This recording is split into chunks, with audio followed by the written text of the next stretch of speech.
Nishant Tripathi ji from DhobiLite यहाँ आ चुके हैं। मैं उन्हें भी रिक्वेस्ट करना चाहूँगी कि वो स्टेज पर आ जाएं।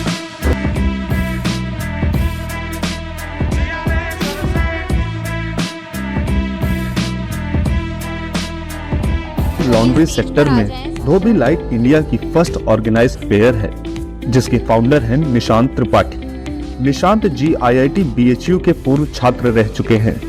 एक सॉफ्टवेयर इंजीनियर होने के नाते उन्होंने टेक्नोलॉजी को एक ऐसी इंडस्ट्री में शामिल किया जिसे आमतौर पर नॉन टेक्निकल माना जाता है।